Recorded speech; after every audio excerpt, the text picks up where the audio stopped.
සුබ සන්ධ්‍යාවක් සියලු දෙනාටම අතිගෞරවනීය මහා සංඝරත්නයේ අවසරයි වේදිකාවේ සිටින සියලුම අමුත්තන්ගෙන් අවසරයි ඒකම මෙතන සහභාගී වෙලා ඉන්න අපේ මාතලේ දිස්ත්‍රික් පාර්ලිමේන්තු මන්ත්‍රී ගමකේ දිසානායක මැතිතුමනි දීප්ති වාසලගේ මැතිතුමනි සියලුම නගරාධිපති තුමා ඇතුළු ප්‍රාදේශ සභා සභාපතිතුමනි ප්‍රාදේශ සභා සමාජිකයිනි මා හිතවත් මාතලේ ප්‍රදේශයේ අධ්‍යාපන ප්‍රතිසංස්කරණ පිළිබඳ දැනුවත් කිරීමේ වැඩමුළුවට කැමැති ඔබ සියලු දෙනාගේම අවසරයි. ඉස්සෙල්ලාම මම කියන්න ඕන මෙම වැඩමුළුවට මෙම අවස්ථාවට මට සහභාගී වෙන්න ලැබීම එක්තරා විදිහක වාග්යක්.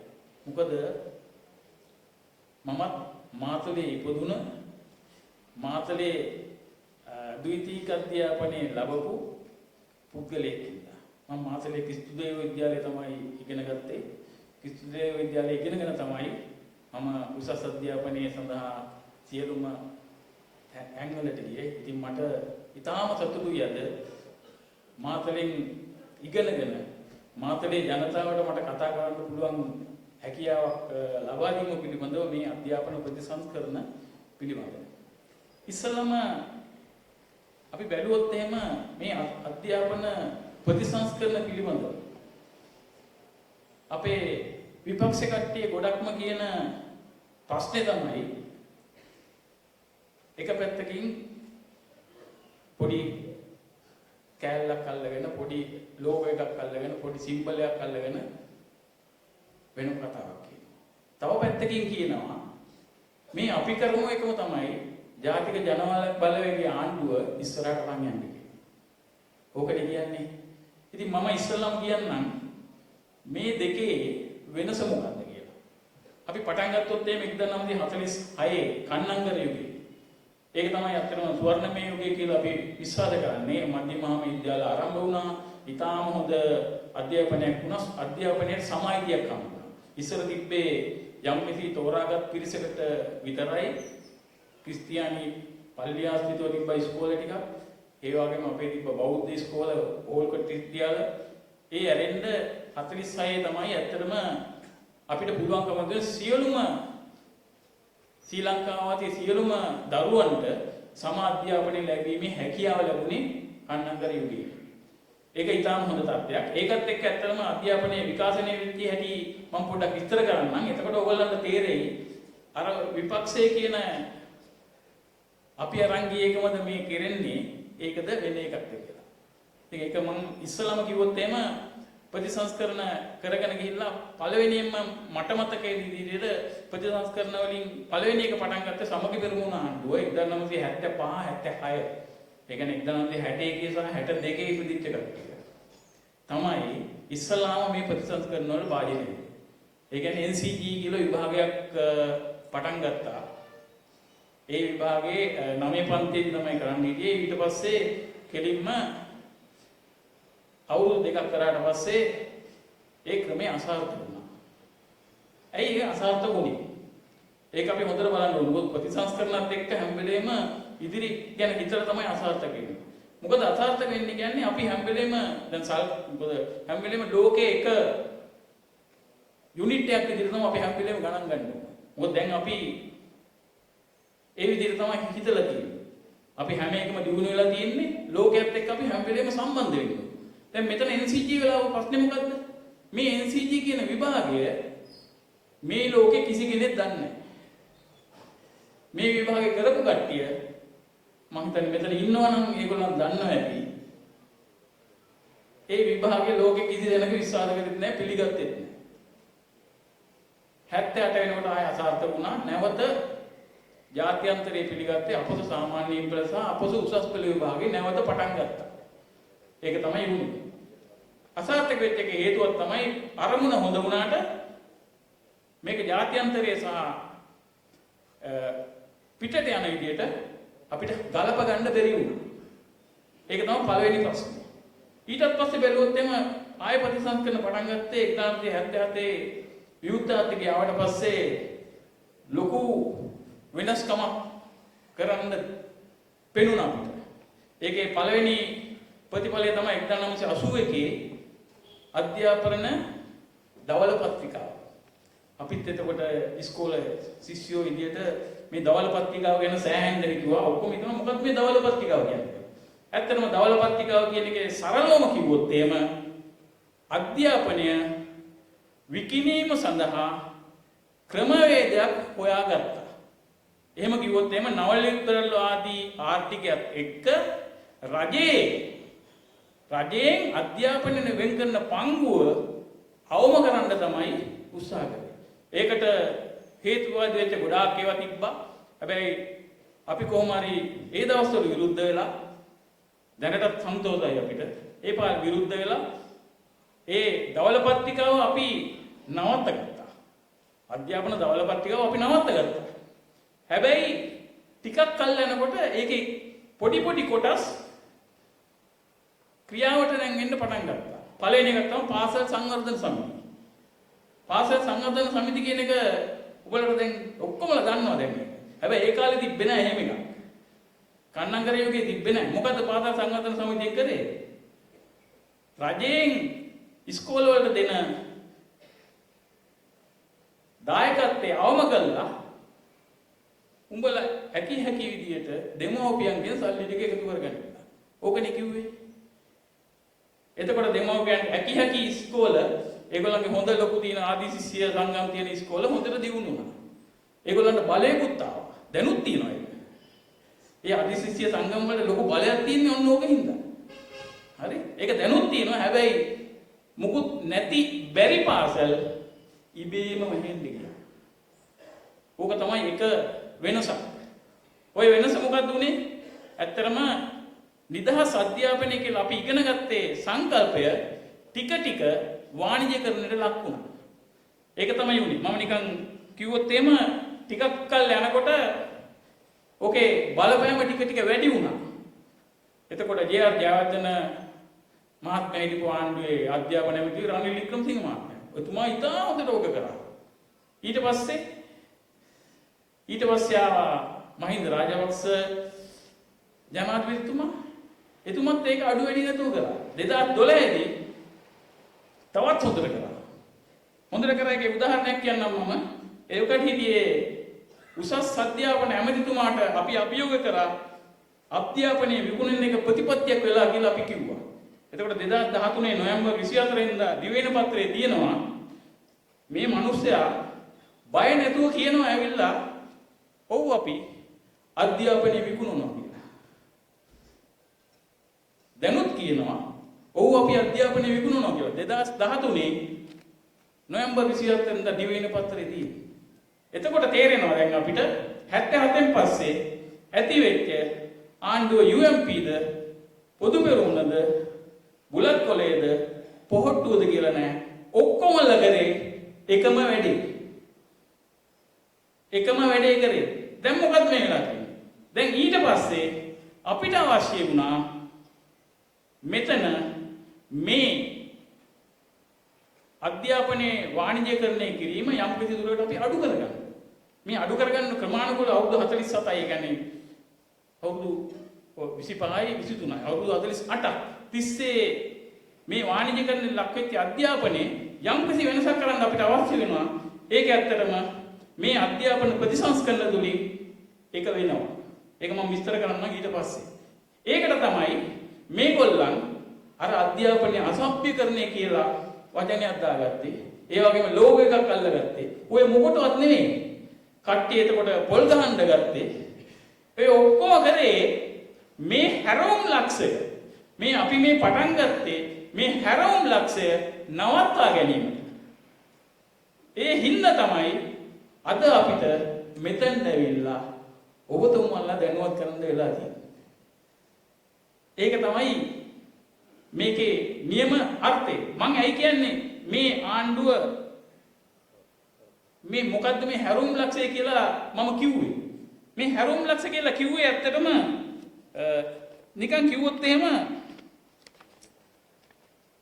අපි බලමු අධ්‍යාපනයේට වෙන් කළ තියෙන කොච්චර වියදමක් වෙන් කරලා තියෙනවද කියලා මේ අවුරුදු වෙල.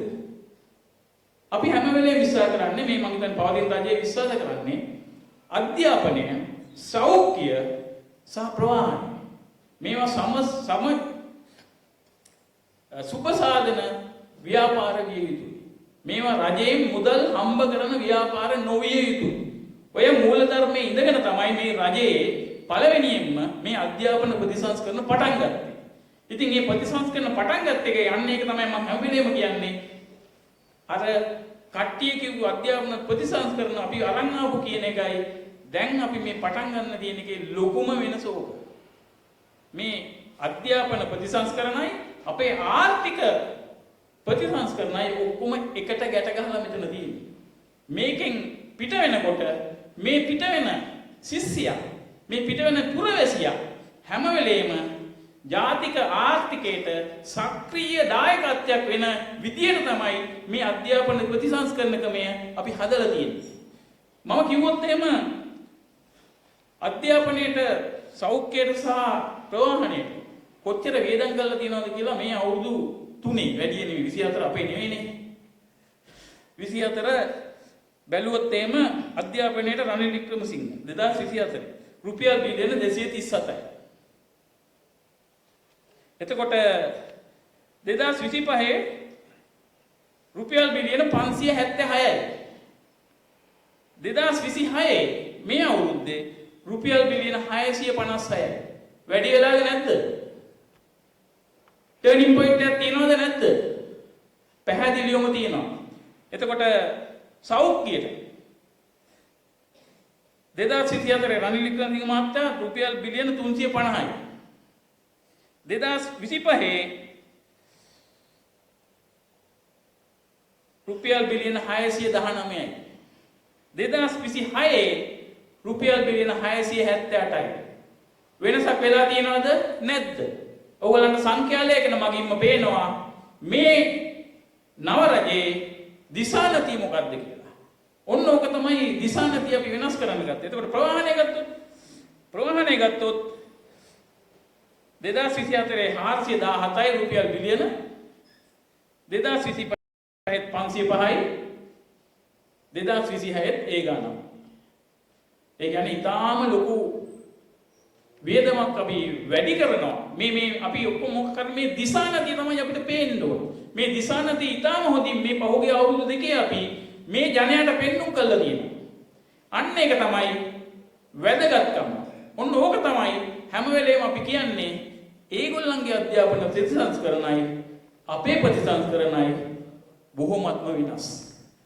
අපි යන්නේ මේ අධ්‍යාපනයට මුදල් වෙන් කරමින් ඊට පස්සේ මම කියන්නම් ඇයි අපි මුදල් වෙන් කරේ කියලා මොන වගේ ක්‍රමවේදයකට මොන වගේ වැඩක් කරන්නද මේ අධ්‍යාපනයේ මුදල් වෙන් කරේ කියලා මම ඊට පස්සේ කියන්නම්. ඊට පස්සේ ඇත්තටම ඇයි මේ අධ්‍යාපනය ගැන අපි ගොඩක් කතා කරන්නේ? මේ ලංකාවේ හිටියොත් මිලියන 22ක් බහුතරයක්ම වැඩිපුරම කතා කරන දේ තමයි අධ්‍යාපනය. ඇයි? ඊටම සංවේදී. අපි හැබැයි එකක් දන්නවා අපිට තියෙනවා ලොකු දායාදයක්. අපේ ජම්මෙන් උරුම වෙච්ච.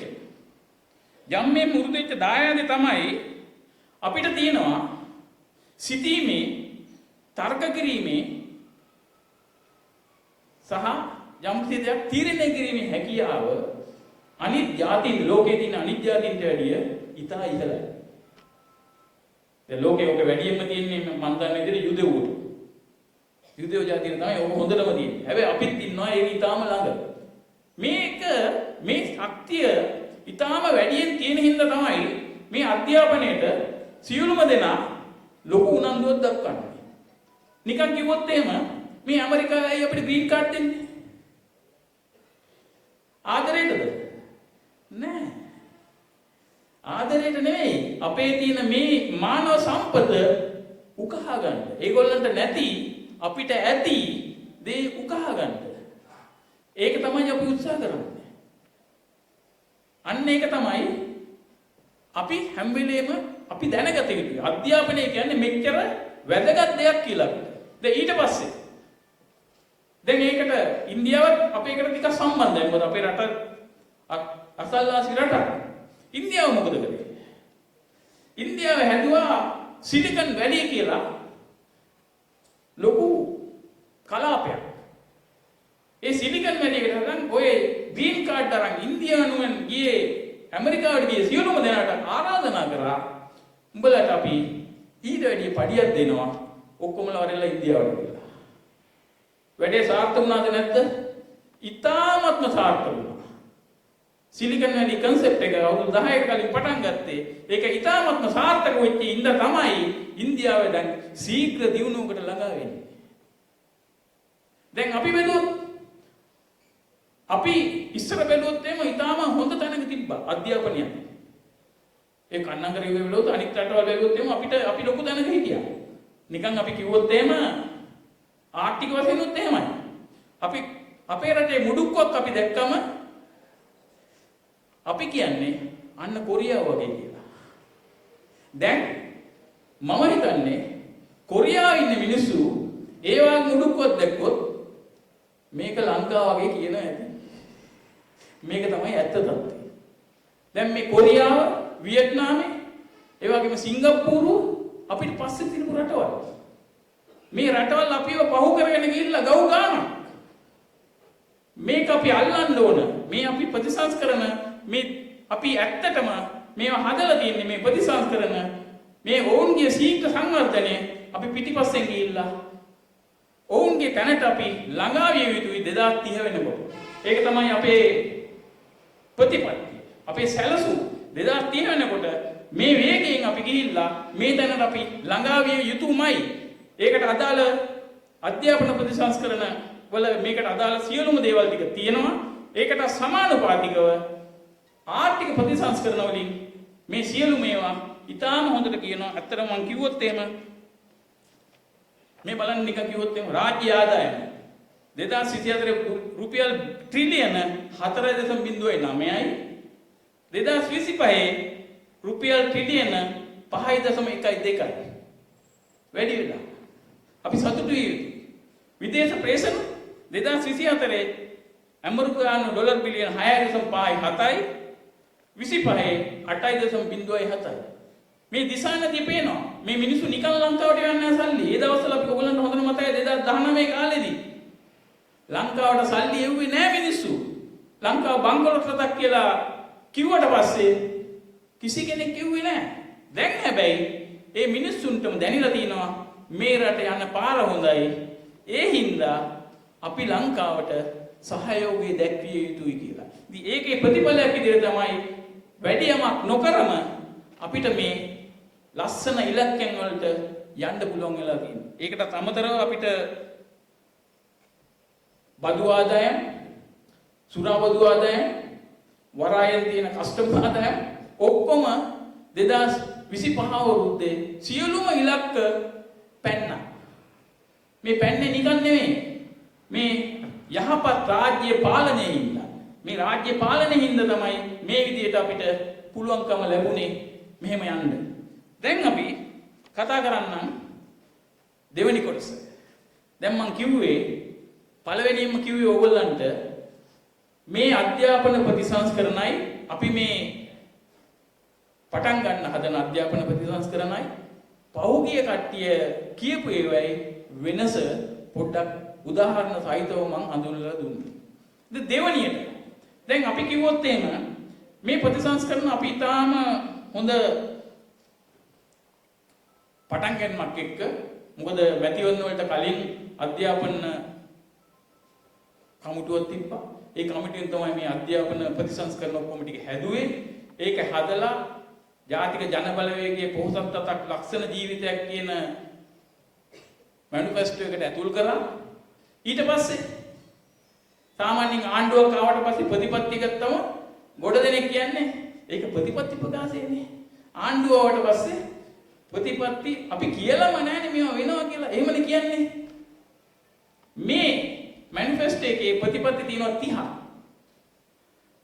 ප්‍රතිපත්ති තියෙනවා 30. අධ්‍යාපන ප්‍රතිපත්තියත් එක ප්‍රතිපත්තියක්. මේ ප්‍රතිපත්ති 30න් මා දන්නා විදියට දැන් ප්‍රතිපත්ති 15ක් විතර 90ක් විතර ඉවර වෙලා තියෙනවා. ගිය සතියේ ඊයේ තිබ්බා කැබිනට් එක. මේ ගිය සමුදා තිබ්බා කැබිනට් එකේ ජාතික ඛනිජ ප්‍රතිපත්තිය සම්මත වුණා. ජාතික කනිෂ ප්‍රතිපත්තිය සම්මත වුණ අවුරුදු ගාණක් කරගන්න බැරි එක එකක්. ඒකේ ප්‍රතිඵල අපිට ඉස්සරහට ලැබෙන්නේ සැලසෙනවා. ඉතින් ඒ වගේම දැන් මොකද්ද මේ ආණ්ඩුව කරේ? මේ ප්‍රතිපත්තිය කැබිනට් එකට දාලා ජාතික ප්‍රතිපත්තියක් බවට පත් කරා. ජාතික ප්‍රතිපත්තියක් බවට පත් වෙච්ච ගමන් ජාතික භෞතික සැලසුම් දෙපාර්තමේන්තුව, ඒ කියන්නේ නැෂනල් ප්ලෑනින් ඩිපාර්ට්මන්ට්, ජාතික ප්‍රතිපත්ති සැලසුම් දෙපාර්තමේන්තුවේ වෙබ්සයිට් එකට ගිහිල්ලා බලන්න දැන් මේ ජාතික ජනබලවේගයේ තිබ්බ ප්‍රතිපත්ති ටික දැන් රජයේ ප්‍රතිපත්ති බවට පත් වෙලා තියෙනවා. ඊට පස්සේ දැන් ආයෙ කරන්න දෙයක් නැහැ. මේව රජයේ ප්‍රතිපත්ති ඒවා අපි ක්‍රියාත්මක කරන්න ඕනේ. මේ අධ්‍යාපන ප්‍රතිපත්තියත් ඒකේ එකක්. මේ ඔක්කොම එකට ගැට ගැහිලා තියෙන මේ ප්‍රතිපත්ති ටික. දැන් ඇත්තටම මේ ප්‍රතිපත්ති වල ඔබලා ඔක්කොම දන්නවා කුළුණු පහක් තියෙනවා.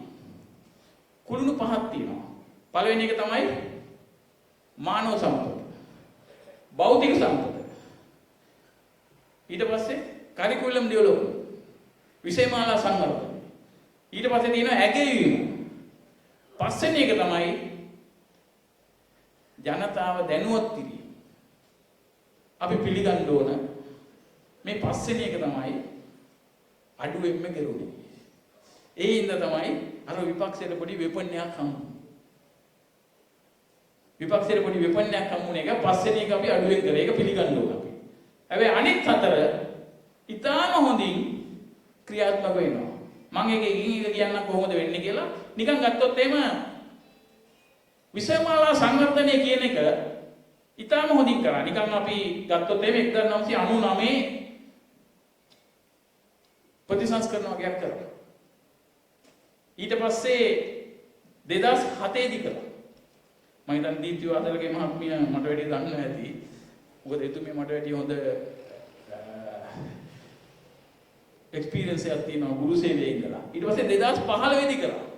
මේ ඔක්කොම කරේ මම කියන්නේ මේ කුළුණු පහෙන් ඒගොල්ලන්ට තිබ්බේ එකම එක කුළුණයි. අධ්‍යාපන විෂයමාලා සංවර්ධනය විතරයි. මානව සම්පත වැඩි කරන්න, බෞද්ධ සංකල්ප වැඩි කරන්න, මේකේ ඇගයීම් ක්‍රියාවලිය ගැන කතා කරන්න, මහජනයා දැනුවත් කිරීම, ඒ කිසිම දෙයක් ගැන කිසිම දෙයක් ඒ ප්‍රතිසංස්කරණ වල තිබෙන්නේ නැහැ. පුළුවන් නම් මට පෙන්වන්න කියලා මම අභියෝග කරනවා. අන්න එතන තමයි අපේ ප්‍රතිසංස්කරණ වලයි කලින් ඔය වෙච්ච ප්‍රතිසංස්කරණ වලයි තියෙන ලොකුම වෙනස. මේ ප්‍රතිසංස්කරණ මේ කුළුණු පහත් එක්ක සමානුපාතිකව යනකොට ඊටාම හොඳින් මේ වැඩසටහන ක්‍රියාත්මක කිරීමේ හැකියාව ලැබෙනවා. අපි ඉස්සෙල්ලාම ගත්තොත් එහෙම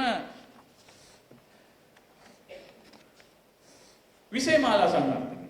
විෂයමාලා සංවර්ධනය ඊටාම හොඳට අපි කරා.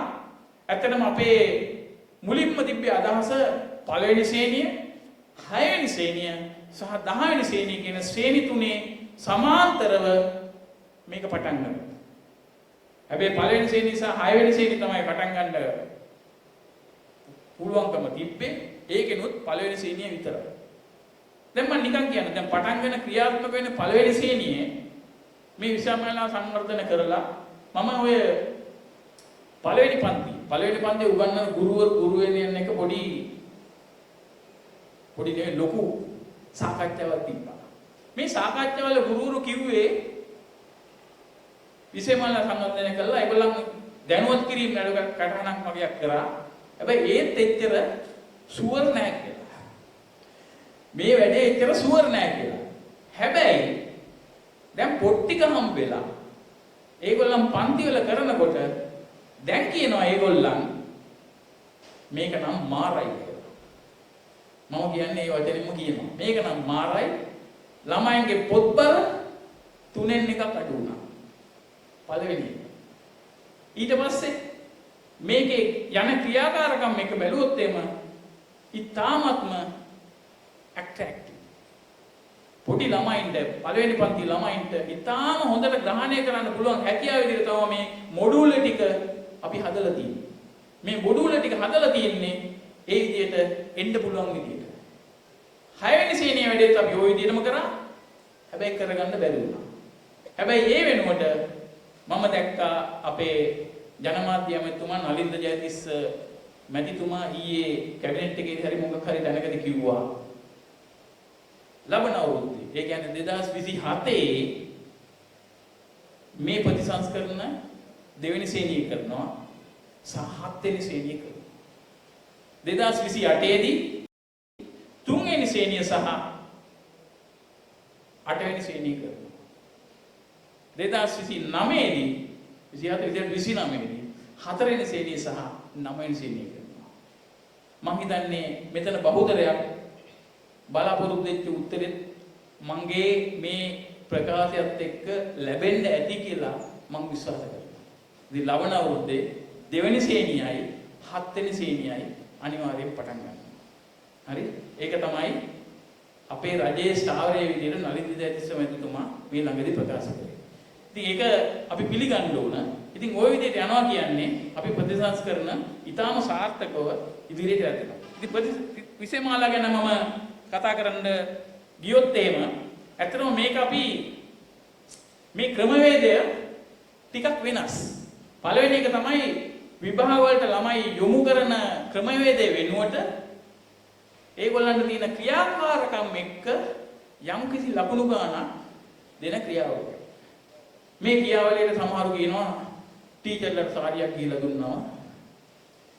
ටීචර්ලට මොකක් හරි මාලයක් ගිහලා දුන්නා. ලකුණු ටිකක් වැඩි ගන්න පුළුවන්. මේකට හොඳ උත්තරයක් දුන්නා. පෙරේද තිබ්බා රූපවාහිනී වැඩසටහනක් දෙරනේ චතුරුදල්ලිස් මෙහෙවපු. ඒක මම හිතන්නේ අද ඒක විකාශනය වෙනවා රාත්‍රී 10:30ට දෙරනේ. ඔයගොල්ලන් බලන්න. ඒකෙදි මම නෙවෙයි කිව්වේ. NIA එකේ හිටියේ අධ්‍යක්ෂ ජෙනරාල් ආචාර්ය සුනිල් ජයන්ත නවරත්න මහත්මයා කිව්වා මොනම විදියකටවත් ඒක නොවන විදියට තමයි අපි මේක හදලා තියෙන්නේ කියලා. හරි? ඒක කිව්වා. ඒකින්ද අපිට ඔයගොල්ලන් ඒක බලන්න ඒකදී ඔයගොල්ලන් එතුමා ඒක කපලා නැත්තම් එඩිටර් විදියට ඒකේ විදියටම තියෙයි. ඒක බලන්න ඒකේ විදියටම තියෙනවා. මොකද හේතුව මේ ක්‍රමවේදය හැම වෙලේම අපි අන්තර්ජාලයත් එක්ක සම්බන්ධ කරලා තියෙනවා. රුබ්‍රික් එකක් අපි දීලා තියෙනවා. මේ ක්‍රමවේදයෙන් පිට ටීචර්ලට පණින්නත් බෑ. ටීචර්ලට පණින්නත් බෑ. හරි? සාරියක් දුන්න විදිහට ලකුණු වැඩි කරන්නත් බෑ. හරිද? අන්න ඒක තමයි මම කියන්නේ මේ ක්‍රමවේදය. එතකොට දැන් දාලා තියෙන විදිහට ඒ සම්පූර්ණ බාහිර ක්‍රියාකාරම් එක්ක කරොත් එම 70ක් දෙනවා. විභාගයත් එක්ක 30ක් දෙනවා. ඔයගේ තමයි ක්‍රමවේදය. ඉතින් ඒකේ ප්‍රශ්න තියෙනවා නම් අපිට කතා කරලා ඉඳ ගන්න පුළුවන්. තව අවුරුද්දක් අපිට තියෙනවා. තාම පෙබරවාරි මේක. ලබන අවුරුද්දේ තමයි ඔක ක්‍රියාවට නැගෙන්නේ. එතකොට තව මොහොත ප්‍රශ්න තියෙනවා නම් කතා කරලා විසඳගෙන අපිට මේව කරගන්න පුළුවන්. ඒක වෙනස් කරගන්න. සංගීතය වෙනස් කරන්න ඕන ප්‍රශ්නයක් නෑ අපිට පුළුවන් ඒක කරන්න. හරි? ඒක ගැන අපි කතා කරමු. ඉතින් ඒකට තමයි මේ සංවාද අපි තියන්නේ. ඉතින් ඒ හින්දා ඒ විදිහට තමයි ඒක හදලා තියෙන්නේ. ඒ ක්‍රමවේදයත් එක්ක මේ අන්තර්ජාලයත් එක්ක හැම වෙලේම සම්බන්ධ වෙන ක්‍රමවේදයත් එක්ක මේක හරි දුෂ්කරයි. ළමයාගේ නියම තියෙන ක්‍රියාකාරකම් ළමයා තියෙන නියම හැකියාවන් ඔක්කොම එළියට එනවා. මම මේ කියන්නේ මේ 30යි 70යි සිස්ටම් එක මේ ලෝකයේ දැන් අපි මේ ලෝකයේත් එක්ක අපි හැම වෙලේම එකතු වෙලා යන්න ඕන. දැන් අපේ අපොස උසස් පෙළ විභාගයේ අපොස සාමාන්‍ය පෙළ විභාගයේ යුනිවර්සිටි එකේ ඩිග්‍රී එකේ ස්ටෑන්ඩඩ් එක තාම තියෙනවා හොඳට මේ ලංකාවේ ඩිග්‍රියක් කිව්වම ඊටාම හොඳට මේ පිටරට මිනිස්සු පිළිගන්නවා. හැබැයි වෙනස්කම් කළ යුතුයි කියන තැනක ඉන්නවා. දැන් යුනිවර්සිටි වල මේ සිස්ටම් එක අපි වෙනස් කරේ 1999. 1999 තමයි මේ අපි කියව ක්‍රෙඩිට් සිස්ටම් එක. සම්භාරය කියන එක 1999 වෙනස් කරේ. එතකොට යුනිවර්සිටි වල මේ දැන් සාමාන්‍ය ජනයා අතර තියෙන මේ ප්‍රශ්නය අපි අතරත් තිබ්බා. මෙහෙම වෙනස් වුණාම මුළු ලකුණු දෙන සිස්ටම් එක වෙනස් වෙයි. දක්ෂයා උඩට යන්න නැතුව වෙන වැඩක් වෙයි. අනේ එහෙමුනේ නැහැ. දැන් 1999 ඉඳන් 2025 යන අවුරුදු 26 තිස්සේ යුනිවර්සිටි සිස්ටම් එකේම යන්නේ මේ ක්‍රෙඩිට් සිස්ටම් එක. දැන් ඒක ලෝකේ හැමතැනම පිළිගන්නවා. මොකද මම කැම්පස් එකෙන් අවුට් වෙනකොට මම අවුට් වුණේ 1991. එතකොට මට ඩිග්‍රිය හම්බ වෙනවා. පළමු පෙළ සාමාත්‍යයක් හෝ දෙවන පෙළ ඉහළ හරි දෙවන පෙළ පහළ හරි හම්බ වෙනවා. බයි ට්‍රාන්ස්ක්‍රිප්ට් එක. ඔක විස්තර තියෙන ලියුම තියෙනවා කෑල්ල. ඒකේ තිබ්බොත් එහෙම අපි රසායන විද්‍යාව A, භෞතික විද්‍යාව B, ගණිතය C. එහෙම තමයි තියෙන්නේ. දැන් එතකොට කිසිම දැනක සඳහන් වෙලා නැහැ මේ ABC හම්බුණාට කොච්චර කාලයක් මේ A1 B1 ගන්න ලබා වෙලා ගත වෙලා තියෙනවා කියලා. ඒ දැනුම් volume of learning කොච්චර කාලයක් වෙලා තියෙනවද කියලා දැනුම් වෙලා නැහැ. එහෙම එකක් අපේ කාලේ තිබ්බේ නැහැ.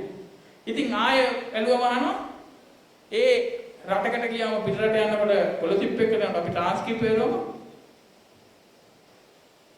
අපිට කියලා වෙනවා අපේ විශ්වවිද්‍යාලෙට කියලා වෙනවා කොච්චර කාලයක් මිඩක් වුණාද මේ ක්‍රෙඩිට් එක ගන්න මේ D එක ගන්න කොච්චර කාලයක් ඔයගොල්ලෝ වැය කළා දිනවද උත්තර නැහැ. හැබැයි ඊට පස්සේ තමයි ක්‍රෙඩිට් ගන්න අපි පටන් ගත්තේ සම්භාරය. දැන් යුනිවර්සිටි එක නම් ක්‍රෙඩිට් එකක් කියලා කියන්නේ notional hours පැය 50යි. දැන් ඉස්කෝල වල දැන් අපි පටන් ගන්න ගියේ මොන්න මේක අපි දැන් ඉස්කෝල වලටත් අපි සම්ප්‍රේෂණය කළා කියලා. ඉස්කෝල වල සම්ප්‍රේෂණය කරාම මේක දැන් ක්‍රෙඩිට් එකක් කියන එක පැය 10කට හදලා තියෙනවා. පැය 10ක් අපි වැඩ කරන්න ඕන ක්‍රෙඩිට් එකක් අපි earn කරමු. ඕක තමයි පිළිවෙල. ඉතින් ওই පිළිවෙල ඊටාම හොඳින් වෙනවා. ඒ වෙනුවට ඇත්තටම එතකොට මොකද්ද වෙන්නේ? දැන් පිටරට ගියාම O level පාස් වෙලා හරි A level පාස් වෙලා හරි ඔක්කොම මේ ක්‍රෙඩිට් ගානයි මේ ක්‍රෙඩිට් ගානට අදාළ පැය ගානයි ඔක්කොම ටික මේ ට්‍රාන්ස්ක්‍රිප්ට් එකේ තියෙනවා. මේ ලෝකයේත් එක්ක ඊටාම හොඳට සම්බන්ධ වෙනවා. නිකන් ගත්තොත් එහෙම මේ සිස්ටම් එක අපි ඉන්ට්‍රොඩියුස් කරන්නේ මේ අපේ තියෙන පොදු රාජ්‍ය මණ්ඩලීය රටවල තියෙන ක්‍රමවේදයමයි. මම බැලුවා ඕස්ට්‍රේලියාවෙත් මේ විදිහමයි. ඕස්ට්‍රේලියාවේ තියෙන වෙනසක් මම කියන්නම්. ඒක අපේ රටට කොයි විදිහට කරන්න පුළුවන් කියන එක මම දන්නේ නැහැ. පළවෙනි එක තමයි 50යි 50යි. අපි 70යි තියෙන්නේ. 70ක් ගන්නවා අපේ ක්‍රියාකාරකම් වලට 30ක් ගන්නවා විභාග වලට. ඕස්ට්‍රේලියාවේ තියෙන ක්‍රමවේදය තමයි 50යි 50යි. ඕස්ට්‍රේලියාවේ තියෙන අනිත් ක්‍රමවේදය තමයි ඔය 70ට ලකුණු දෙන්නේ පන්ති ටීචර්නේ. ඒ වෙනුවට ඕස්ට්‍රේලියාවේ කරන්නේ අල්ලපු ඉස්කෝලේ ටීචර්ට වැඩේ පාස් කරනවා. මේක අපිට කරන්න පුළුවන් ද බැරිද කියලා අපි දන්නේ. අපි කතා කරලා බලමු. මේක තමයි ඕස්ට්‍රේලියාවේ සිස්ටම් එක. අල්ලපු ඉස්කෝලේ ටීචර්ට කියනවා මේ ඉස්කෝලේ වැඩේ කරලා දීපන් කියලා. මේ ඉස්කෝලේ ටීචර් ඒ ඉස්කෝලේට ළමයි අඳුරන්නෙත් නැහැ, සාරි හම්බෙන්නෙත් නැහැ. වැඩේ කොට. හරි? අපිටත් පුළුවන් ඒ වගේ ක්‍රමයක් ඇත්තටම සලකලා බලන්න. ඉතින් මම මේ ක්‍රෙඩිට් සිස්ටම් එක ඉතාම හොඳයි කියන්නේ මෙන්න මේ ක්‍රමවේදයෙන් හින්දා. ඉතින් අපේ එවොලියුෂන් ස්කීම් එක ගැන ගත්තොත් ඒක එහෙමයි. නිකම් බැලුවොත් තව මානව සම්පත. තව දෙකයි මම කියන්නේ විනාඩි 5න් මම ඉවර කරනවා. මානව සම්පත. අපි හැම වෙලේම කල්පනා කරලා බලන්න ඕන මේ අවුරුදු ගාණක් තිස්සේ ගුරුවරු නැති ඉස්කෝලේ ඇති තරම් තියෙනවා. හරි? මම හිතන්නේ මාසෙලේ මමත් ගුරුවරයෙක් විදියට අවුරුද්දක් ඉගෙනුවා. ඊටාම දුෂ්කර පාසලක. මාසෙලේ නිකහර කනිෂ්ඨ විද්‍යාලය කියලා. මම අවුරුද්දක් ඉගෙනුවා කැම්පස් එකට යන්න කලින්. මම ගලේ වෙල ඉඳන් හැතැම්ම 2යි කාලක් උදේට පයින් යන්නේ. කට්ට පවුවේ. හවසත් ඒ 2යි කාලෙ මම පයින් යනවා. බස් එකක් නැහැ මොකක්වත් නැහැ. ওই විදිහට තමයි අපි 1980 ගණන් වල ගුරු වෘත්තියේ මට එක්ස්පීරියන්ස් එක හොඳට තියෙනවා. අන්න ඒ විදිහට වෙන්නේ නැතුව දැන් මානව සම්පත ඉතාම හොඳින් අපිට වැඩි කරන විදිහට හදලා තියෙනවා. මේ අලුතෙන් කැබිනට් එකෙන් පාස් වෙලා තියෙනවා මේ අවුරුද්දේ ගුරුවරුන් 23000ක් බඳව ගන්නවා. ඒකේ ගැසට් එකේ ඊපෙරේද ආවා. ඒක කොයි විදිහටද ගන්න කියන එක මට තාම කියන්න දන්නේ නැහැ. අර සංවර්ධන නිලධාරීන් ඉන්නවා. ඕපන් නෙට්වර්ක් එකක් තියෙනවා. ඒවයි කට්ටිය ගොඩක් ඉන්නවනේ. ඒකම වේදේ හරියට හදාගන්න. හැබැයි 23000ක් ගන්නවා. ඒ වගේම ප්‍රින්සිපල් සර්විස් එකට 4100 ගණනක් ගන්නවා. ඒක ගැසට් එක මේ ඊයේ පෙරේදා 11 වෙනි මාසේ නිකුත් වුණා. හරි? ඒ වගේම අධ්‍යාපන SLTAs ඇඩ්මිනිස්ට්‍රේටිව් 2800ක් ගන්නවා. right? මේ ඔක්කොම වෙන විදියට වැඩේ කෙරලා තියෙනවා. ඒ කියන්නේ මානව සම්පත. ඒ කුළුණු පහේ මානව සම්පත අපි හොඳට මේවා කරලා තියෙන්නේ. භෞතික සම්පත් මම දැන් කලින් කිව්වා. කොයි විදියටද ඉස්කෝල වලට මුදල් වෙන් කරනවා කියන්නේ අධ්‍යාපනයට ඉස්කෝල වලට මුදල් වෙන් කරන එක ලොකෝටම කරලා තියෙනවා. ඒ වගේම එවොලියුෂන් ස්කීම් එක අපි හොඳටම හදලා තියෙනවා. කරිකුලම් එක කිසිම ප්‍රශ්නයක් නැහැ. දැනුවත් කිරීම මේ දැන් අපි කරන්නේ ඒක තමයි. ඉතින් ඒ හින්දා මේ අපේ අධ්‍යාපන ක්‍රමය මම විශ්වාස කරනවා මේ ලෝකේ ඊ타ත්ම හොඳ විදියට ඊ타ත්ම ලස්සනට මේ ක්‍රමවේදය ඉස්සරහට අරන් යන්න පුළුවන් වුණොත් අර මම කිව්වේ සිංගප්පූරුව වියට්නාමය මැලේසියාව වගේ රටවල් අපිව පහු කරගෙන තියෙන කොරියාව හරි ඒ රටවල් වල ආර්ථික දියුණුව හැම වෙලේම තිබිලා තියෙන්නේ මේ අධ්‍යාපනයයි අපේ තියෙන ආර්ථික ප්‍රතිසංස්කරණත් එක්ක එකට ගැට ගැහිලා. මේ ආර්ථික ප්‍රතිසංස්කරණ ගැන ඉතාම හොඳ තත්ත්වයක් අපිට තියෙනවා මම දැන් සංඛ්‍යා ලේඛන එක්ක කරේ. ඒ වගේම ඉතින් මේ දෙක අපේ රජයේ ප්‍රතිපත්තියක් විදියට මේ දෙකම ඉතාම හොඳට ගැට ගැහිලා තියෙනවා. මේ ගැට ගැහිම නිසා මම හිතනවා 2030 වෙනකොට ඔබලට දැනගන්න පුළුවන් වෙයි තව අවුරුදු 4ක් ඉවසන්න මේ අපි කටන් ගන්න යන මේ අධ්‍යාපන ප්‍රතිසංස්කරණ ප්‍රතිඵල ඔබ සියලු දෙනාටම එදාට දැනගන්න පුළුවන් වෙයි. ඉතින් ඒ හින්දා මම විශ්වාස කරනවා ඔබ සියලු දෙනා ඉතසිතින් මේ කාර්යයට පුළුවන් විදියට දායක වෙන්න විවේචන කරනවා නම් කරන්න කිසිම ප්‍රශ්නයක් නැහැ. අපි හොඳ විවේචන තියනවා නම් කන්ස්ට්‍රක්ටිව් ක්‍රිටිසිසම් තියනවා නම් අපි තාම ආදරෙන් බාර ගන්නවා. ඒ වගේම අසභ්‍යකරණයේ අධ්‍යාපනයේ අසභ්‍යකරණය කියන පත් වෙනවා කියන මේ වචන කියන්නේ නැතුව අපේ මේ උදාර අරමුණ සාර්ථක කර ගැනීමට ඔබ සියලු දෙනාගේම ආදාර උපකාරය අපි සියලු දෙනාටම ලැබෙයි කියලා බලාපොරොත්තු වෙමින් මම කියන්නේ කොහොමද